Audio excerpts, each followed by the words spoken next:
Hello, Otafest listeners, and welcome to this week's episode of the Otafest podcast. I'm here, Nancy, with Jay. That's me, Jay. And we have some very important announcements for you. Our very lovely Rie Tanaka is very excited to meet her fans in Calgary. Let's give her a very warm welcome. Rie Tanaka is a veteran Japanese voice actress with over 25 years in the industry and has several iconic characters, new and old. She's Chi from Chobits, Yomi from Azumanga Daioh, Lacus Klein from the Mobile Suit Gundam Seed series, Suginto from Rosen Maiden, and Kirie Fujo from The Garden of Sinners Overlooking View, just to name a few. And who could forget her video game roles? Lisa from Genshin Impact, Kiara from Fate Grand Order, Rosetta from Grand Blue Fantasy, Kan Esena, Garuda, Sophia, Sadu, and Emiliance from critically acclaimed MMORPG Final Fantasy XIV Online. Mitsuru Kirijo from Persona 3, Himeko from Honkai Star Rail, Ingrid and Isabel in Goddess of Victory Nike, and countless others.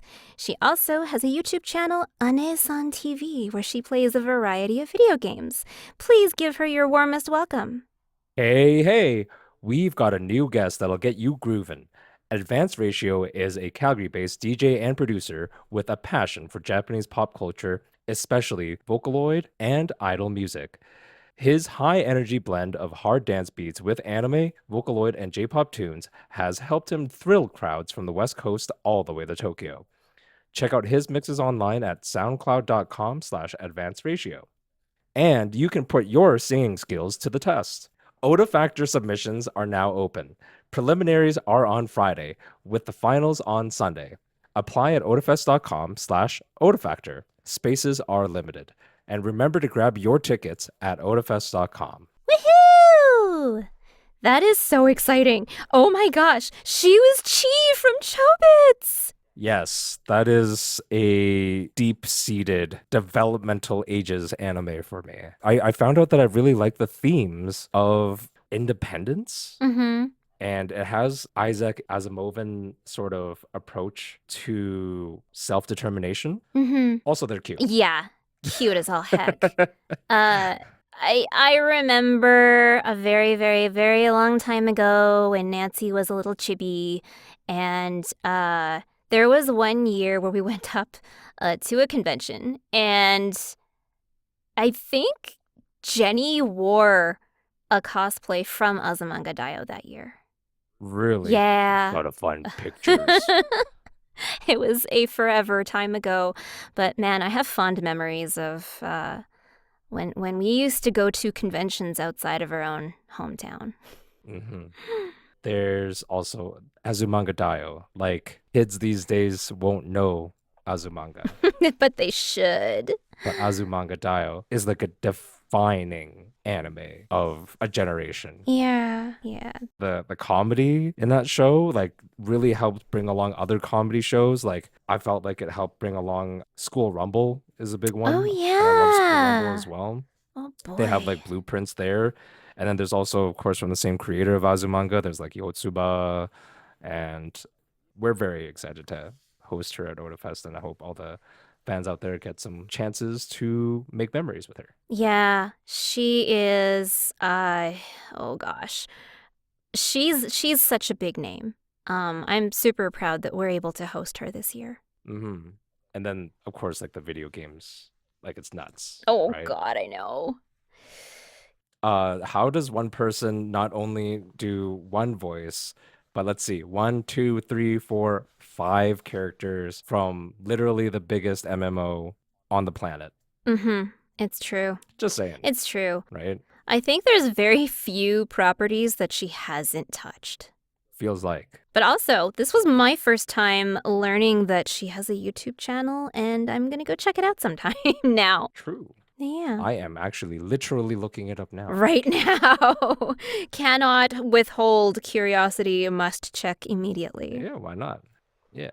She gaming out there. Speaking of curiosity, though, Monster Hunter's always been one of those franchises I've been curious about and never gotten into myself. But I hear that Wilds has been quite enjoyable for you. It is all consuming. It is all consuming. I am not the biggest Monster Hunter fan out there because I can fully easily admit there are fans who are more rabid and ravenous than I. But the last iteration I played was Monster Hunter World, which stylistically is very similar to Wilds Hmm. because Monster Hunter has kind of like two branches, or you could even argue three branches. There's essentially like a realistic looking version, which is like World and Wilds. There's a slightly more anime styled, but still very 3D approach, which is the last one, I guess, would have been Rise, which came out on Switch, and then way later it got ported onto PC. So most of the player base was on Switch. And then there's another third branch, which is like a lot of side games that they're willing to take chances on. Like there's kind of like a almost a Pokemon-esque take on Monster Hunter, where instead of you're hunting monsters as a human, you're capturing them and making them fight others monsters and stuff. I haven't played it, but I know of it. And there's like countless other ones that kind of have just a lot of different gameplay styles. But for me, playing World, I played 773 hours. Wow. How many days is that? Don't do this to me. How many literal days is that? I just want to know. I'm curious. Mathematically, that should be 20, like a month? Is that like a month? I'm just sort You of know taking a what? stab We here. are we're at computers. 773 we have divided by we have 24. It's calculators. over a month. It's over a month. It definitely is, but I think it's close to. It's 32 days. Wow. It's close. It's close to a month. Thank you, brain napkin math. And how many hours do I have in Wilds? Monster Hunter Wilds has been out maybe for about 3 days, and I've put 26 hours into it so far. Wow, that's like all of your spare time in like 3 working days. Here's the thing. Yes, please disabuse me of that knowledge. That's 26 hours of tutorial time. Oh, no way. I kind of joke. So Monster Hunter has this thing where there are essentially the actual story plus tutorial take place in what we call low rank. That's the terminology they use in the game. It's basically you're just progressing through what they wanted to show you cinematically while hunting monsters and everything. And that's probably the first 24 hours. After that, you graduate into high rank, and high rank is basically like the free flowing, hunt what you want and when you want, take on challenges, try new things. So that's like the endless repetitive gameplay loop. I feel like you just described Final Fantasy 13, the first game, to me, Ah. because that was what it felt like. It felt like the first 40 hours of that game was just cinematic tutorial. It was a really slow burn. Not everything is opened up to you until you reach open world stage, and Hmm. the open world portion was just like everything opens up, and I think that's when the last of the tutorial gates are put on you. Ah. That sounds like a slightly shorter version of Final Fantasy 13. That's I don't know, like I personally do enjoy it because over time they have improved lots of aspects of like that cinematic and storytelling feel. In this one we have voice acting for the main character. Nice. Um and very controversially, controversy is not the right word, but Okay. uh you have this little feline sidekick. It's called a palico, and it does everything from like help you harvest things in the environment to also help you like fighting monsters. He's your best little buddy, okay? Adorable. And in every other game they speak a feline language that you can understand. It's sort of like a Han Solo Chewbacca situation, okay? In this one they gave them English or whatever else character voices, but you can also switch them back to feline. Not a single player that I have played with has outwardly admitted that they use anything but feline.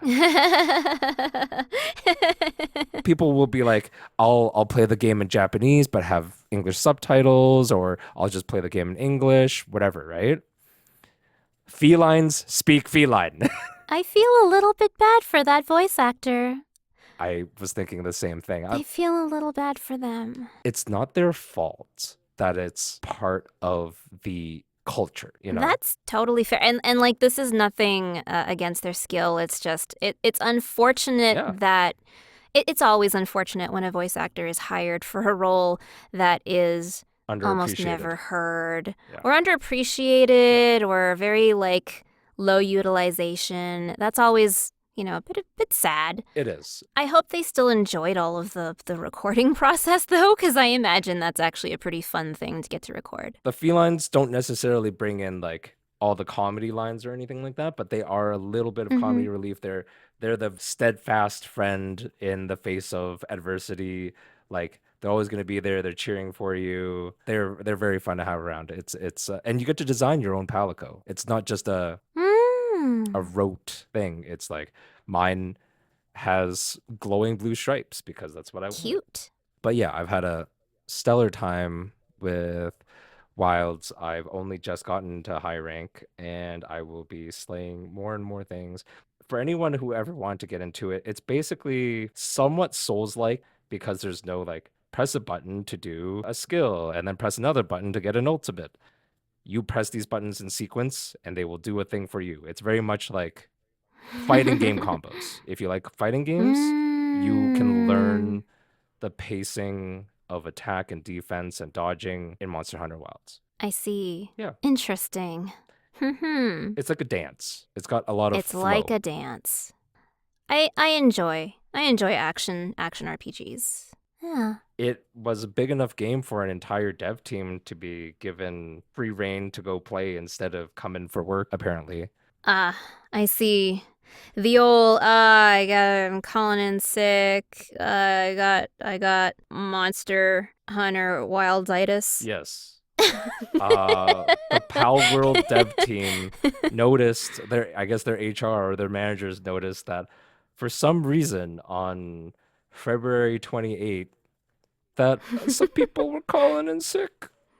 Oh, a pretty high percentage of people were suddenly really sick. Were they based in Texas? Maybe like they Texas currently is going through a bit of an outbreak. Maybe they were all I mean, could be. hit by measles. Yeah, diseases do be contagious. So obviously everyone in the office came down with Monster Hunteritis, and the only cure is to go capture and slay some monsters. Yeah. Doctor prescribed rest. Yeah. Have you ever Yeah. taken off time for either a video game or any kind of passion project? I mean, usually it's a video game because they have release dates. So, have Oh, you ever? not for the launch of a video game, but I have taken time off for things like Extra Life. That's That fair. doesn't quite count though. Extra Life just it's very demanding on your body. You do need like Hmm. recovery days after it. Hmm. Um I think other than that, I don't think I've ever taken off like a day for a launch game. Um I'll just usually games launch on like usually it's Thursday, or at least it was Thursday. Thursdays and Fridays. Something like that. A lot of games will do either a early nighttime release of a game on Thursday and then a full day release of the game officially on the Friday. Could you imagine game studios changing their launch day pattern to Mondays? Oh my That'd be cruel, but God. Ruining the economy. that'd be cruel. But anyway, usually launches were like Thursday, Friday, so it would just eat up whatever spare time I had immediately after work on the Friday, and then I'd spend all weekend playing it. But that's just because I'm a good girl. Swear.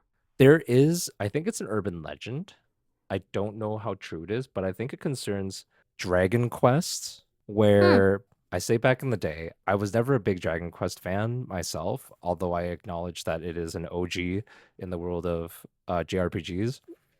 It is. But I read somewhere, months ago that they consulted with the Japanese government on which day they should release the game in order to thus disrupt workplaces. That is so incredibly kind of them. I mean, I get it. It's a big That is thing. so incredibly kind of them. Yeah. I Um can I can really appreciate that level of consideration. It is a level of consideration, but it's also very Japanese workaholic. It's a bit of both, unfortunately, I feel like. I enjoy that the way you phrased it is that they were trying to lessen disruption, not completely avoid it. Yes. Uh, you know, however, I will out myself and say that personally, I have taken off time for two game releases. Monster Hunter was not one of them. It was actually both Breath of the Wild. But Breath of the Wild was with the Switch. So that was actually the bigger Mm, reason. And then I took some time off for Tears of the Kingdom as well. okay. It I was could good. see that. Those were very, very big releases. hmm Uh, I don't regret either of them. Because I had the time anyways. My boss was like, whatever. You come in, That's good. you work enough as it is. Go do the thing that you want.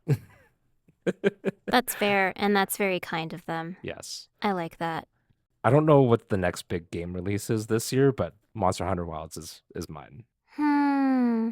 I'm probably missing something huge. I think the Switch is coming out this year. The Switch 2. Oh yeah, the Switch too. Yeah. Yeah, yeah. I heard there's a Pokemon game maybe coming with it. Oh wow. That Yeah. would be big. I haven't followed too hard right now. I don't know if you have. I have not been following video game launch news too much. I figure that if it's something I need to know about, someone else will tell me, like you just did.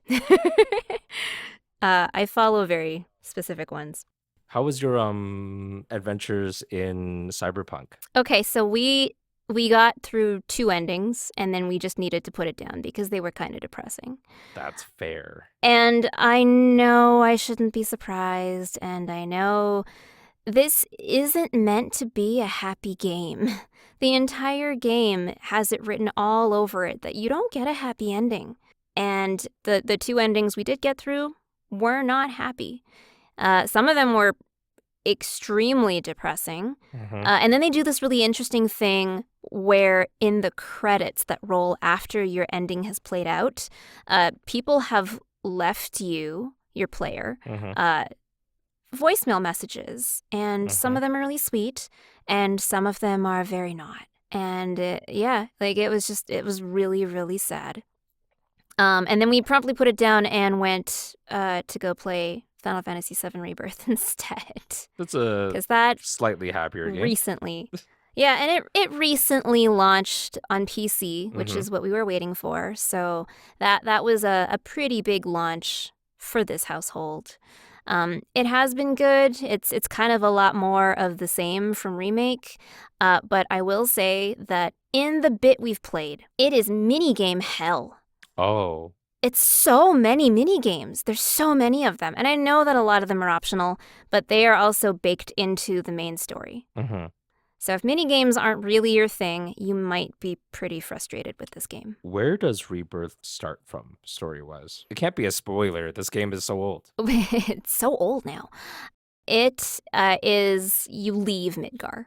Okay, I see. You leave I had a Midgar feeling that's where you would be because you mentioned minigames. I'm like, yeah, there's a section of the game, even in the original. at the saucer. Yeah, Cosmo Canyon. But there are so many mini games. So many. And I have to wonder if it's going to get better after we get past a certain point. Right. And if it doesn't, well, I guess they designed it for someone who likes a lot of variety in their gameplay. And that's not saying that's a bad thing. It's just maybe not my kind of gameplay. I don't love it when everything is gated behind a minigame. That's fair. Some mini games are fine, but I also remember saying the same thing about Final Fantasy X too. It felt like it was a game of that was just a collection of mini games loosely held together by story. But the seven remake games have an existing story to have as a backdrop, so I feel like they just stuffed a lot of mini games into it. I have a maybe a weird question. You said you're playing on PC. Mm-hmm. It's a two-part question. What was the interval between the release for remake and rebirth? On PC? Yeah. How long between releases? Oh, Oh, I don't know. I don't remember when 7 Remake came to Steam. Mm, It was quite a while after the game actually launched. I'm sure we can look this up. We are literally sitting in front of computers. I'll look it up. I think it was probably a period of 3 years. Mm, That sounds about right. I feel like we were playing Rebirth. Well, we were playing Remake during pandemic, mm-hmm, mm-hmm. I think. So, 2021, Christmas of 2021, essentially, was remake okay, so yeah, it's been 3 years. 3, 4 years. about 3, 4 But 3 years. years. 3 years plus a month or two. In that time, Mm-hmm. have you upgraded your gaming PC? Yes, that is true. I have. You have. Do you think you needed to, or do you think like because if the cycle continues, then part three, the final part, I believe, right, would Yeah. probably come out in 2027 or 2028 for PC. Mm-hmm. Mm-hmm. And I said this way back. This whole series was announced, this whole project was announced. I even said this about just the console release, where because this release cycle is so long, you're looking at multiple, Generations of hardware. yes, like not even Yes. multiple generations of hardware in the sense of like every year there's a new generation technically. But like, Yeah, I know what you mean. do you believe you could have played Rebirth on the same computer? Probably. Would it have handled okay? I probably could have. Yeah, yeah, it would have been okay. Okay. If, it didn't fry itself. But yes, Sure. I do honestly think it would have been okay. Okay. That's a whole other story. I can I can But I can yeah, I mean, respect that. I remember. I remember us talking about that, yeah, literally like 3 years ago. On podcast, actually, we were talking about the remake games and how they were going to span very possibly across, well, very, very likely will Hmm. span Hmm. over at least 2 generations, right? Because I believe, did they release 7 Remake for the PS4 also? Or was it So firmly dead by that time? so me poking around my good old Wikipedia friend. Mm, Remake was PlayStation 4, and then yep. Intergrade was 5, Mm-hmm. and then Rebirth is 5. Yeah.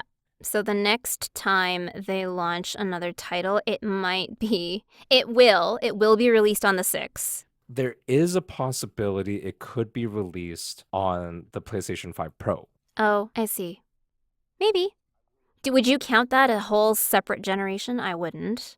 I think I would count that as You like can't really, it's a a half step, a right? nudge up. Yeah. Yeah, it's like a half. It's like when the 3DS came out with a whole bunch of like subsequent versions of the 3DS. I really don't know So how I feel because about a series spanning that many stages of hardware. well, it's not a series. It's technically speaking a game, It's one game. right? Yeah. Like that's the Yeah. difficulty I have with this. And I don't know where I sit on it. On one hand, I'm like, at least for a PC user, it's sort of natural to go through upgrade cycles anyways, right? Sure. I kind of want to take that equation away, but it's not natural for you to be a console gamer and think that the one game, even if it's three parts, should be spanning across 2 generations of hardware because there are easily video games with massive DLC releases that, don't do that, but equate to another whole part of the game story and content and whatever else you want to imagine, right? So it's really hard for me to reconcile Final Fantasy VII Remake being inaccessible, I think, comparatively anyway. Yeah. Well, it was always going to be at least a little bit inaccessible because they've already inflated the value of this story. This one whole story that's been released, right? They've split it into multiple full-sized games. They've massively inflated the amount of gameplay time Hmm. and subsequently the resulting amount of development time to make it. So I don't think this was avoidable, to be honest. It's just Sure. maybe this wasn't the format some people wanted. And maybe in the future, this is one of those things where somebody might make a pared down version of the game that doesn't have as many of the distractions they've placed to increase that gameplay time. At some point, maybe it's like the PlayStation 8 generation, Oh, geez. they're gonna release all three parts together. Oh, yes, they'll do a Kingdom Hearts like 3.5 or something. Exactly. But it'll be Final Fantasy 7 R.5. Yes. I don't know. It just You sounded so defeated. I come from a time that games were very accessible. Mm. I believe that everyone should have hobbies. Accessibility is a big thing and it's a big hurdle. And some people only find real connections and real like release from real life in certain, avenues. I played Final Fantasy 7 when I was like 13 because I could. Wow. 7 actually must have been so expensive in today dollars. How much was a PlayStation 1 game? Especially something that was a 3 to 4 disc game. That's a good question. I didn't play it on PlayStation. I played it on Oh. PC. Oh. You can play it on PC, and PC had a special secondary feature. I can't remember the name of the game. I think it's called like Chocobo Run. It's like a little mini game for your chocobos. I remember games being kind of expensive, like and someone, please, listeners, if you know the actual answer off the top of your head, just please tell me. But I swear PlayStation games were in the $40 to $50 range for a PlayStation 1 game. And I think in today dollars, it's actually pretty expensive for one game. I mostly played a lot of Game Boy games growing up, like all types of Game Boy handhelds. A lot of those stuck around $30 to $40, I think. Yeah, I swear the Final Fantasies I did play on PlayStation 1, I think those were 40, possibly 45. But like today dollars, 45 back then was actually pretty high. It is. I mean, and it doesn't get any cheaper, and I get that. No, it really doesn't. That being said, I feel like this is going to be like one of the very few times ever that I will say this sentence. I want to commend EA. Oh, okay. I was not, but EA, of their own volition, freely released the full source code for a bunch of their popular Command and Conquer titles, and they enabled Steam Workshop for those titles so that modders could just go to town. I wonder who drove that decision and why. I can probably tell you why, and I don't know this for certain, but it makes me feel like they are doing one of two things. A, they're building infinite amounts of goodwill. Like, True. And this goodwill basically cost them nothing in terms of actual development. They probably took the code, they looked at it, fixed up what they felt needed to be fixed, and then sent it out. And that's, in terms of man hours, in terms of, development, that's nothing, right? But for the dedicated fans of that genre, that's like the Ark of the Covenant has been delivered to you by God himself, you know? EA really loses nothing from this. These titles are old, considered classic / retro now. So they're probably, I feel like they're trying to gauge the waters for whether they should make another one. Oh, you're probably right. If you own the rights to a franchise, I could see that. I see it as two things. They want to gauge a potential audience for a possible next release of the Command and Conquer series. Or by doing this, they can monitor what mods people are making to change the game to see what's sort of trendy for that genre. So that when they release something, if they decide that there's enough interest and they want to do the work for it, the player base has essentially laid out the model. Like it's basically R&D and focus group work done for free. It's an interesting way of putting it. I can commend them for the additional value that this gives that franchise. Because it's not for every Command and Conquer, but it's for a handful of titles. But I think the value add that gives to the community, like the player base, to be able to find new ways to enjoy those properties again, that's great. Whatever the business decision was behind making that, decision to release these, I can fully appreciate how much enjoyment this is going to give the player base that exists already. you remember like Warcraft Mm-hmm. 1, 2, and 3 before it became WoW? Mm-hmm. Now, I am not doing research on it right now. I'm not clicking away and checking all my Wikipedias and my nerdy little Your favoriteest libraries. thing. Yeah. Your favoriteest But I thing. remember hearing that Blizzard, on the other hand, has like sequestered away the Warcraft titles in some way.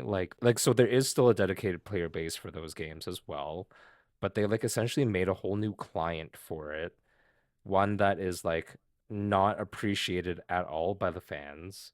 Um, and I think it doesn't allow a lot of modding or interplay between fan base and, you know, game modding trends and stuff like that. So,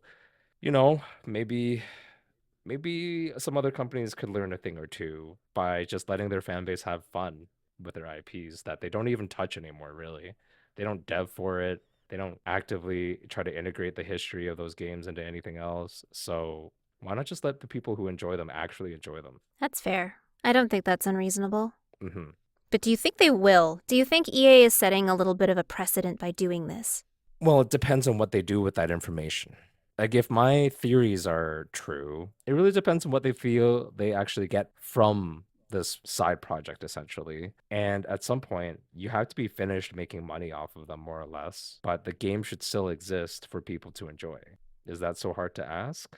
God knows EA is just mostly making their money off of sports games and The Sims. Mm-hmm.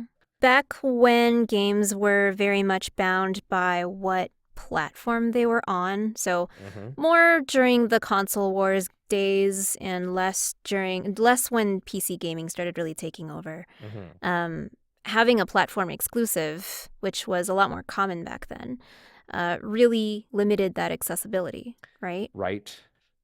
Hmm. It's an interesting conundrum. But I just wish that everyone understood that we're here to have fun. That's it. It's not about someone trying to make boatloads of money. It's almost never the case that anyone makes a boatload of money. So, or any money, period. Like they're passion projects, right? So, anyways, enough of my sermon. Are you getting off your soapbox? Yeah, I don't need any soap. Well, you should get back on that soapbox, because guess what? What's happening? Firefest 2.0 is coming, apparently. Boy, that's a boatload of money that someone's never gonna get back. I remember the first one, and it was Hold up. such a. You say you remember the first one like you bought tickets and went. I mean, I didn't. I just remember the news. I watched the news around it. Even the news was very unkind. You didn't watch the documentary? I did not. I did not commit the amount of time to watch the documentary. No. There was a Was it a documentary viewing party? Otafest had a documentary viewing party of Firefest. Oh my It gosh. was after a meeting. The short but sweet of it was that we lost our freaking minds. I can see that being a thing. Yeah, like, don't get us wrong. We're not exactly in the same business as Firefest. In fact, we're not in business But at it's all. it's adjacent. It's adjacent though. I mean, we are an organization. It's a group that organizes a large event. Yes. And of course, I'm sure some of it was dramatized and the things that went down and the stories that were told for yeah, Exaggerated, exaggerated for additional shock and awe value, but like maybe. I won't lie, we laughed, like it's funny, but we're also like how? Why? Like we are a group of amateur volunteers that have been doing this for over 25 years. Yes, we have experience. And no, most of us have not been around for all 25 years. In fact, very few of us have been around for even 20 years. I think 15 is maybe not the average, but it's still like the mid-high range. But like, I can't imagine the amount of failure that had to happen for Firefest 1 to fail as hard as it did. And then somehow they found funding for Firefest 2. How does that happen? You'd think after the last one, nobody would touch this. Yeah, but they cater to a different market, which is people who don't care about their money that much. I guess. if you want to look at it that way. But I don't know. It's really hard for me to wrap my head around financial waste. Like, I don't have the same background as these people. I don't have the same upbringing. Mm-hmm. And therefore, it's really difficult for me to see that from their lens and their perspective. But man, I have so many better things I could do for even a single ticket to one of these things. People with FOMO, like terminal FOMO and too much money, should come to Otafest instead. Yes. Oh, yeah. Come support our charity. Come see Rie Tanaka. Come enjoy a fantastic dance party. Come see the Maid Cafe. Come see, the drag show. Drag show is great. Come see cosplay. Come see our opening and closing ceremonies for sure. And most of all, listen to our podcasts. Absolutely. Because we'll see you next time. Thanks for listening. Bye. Bye-bye.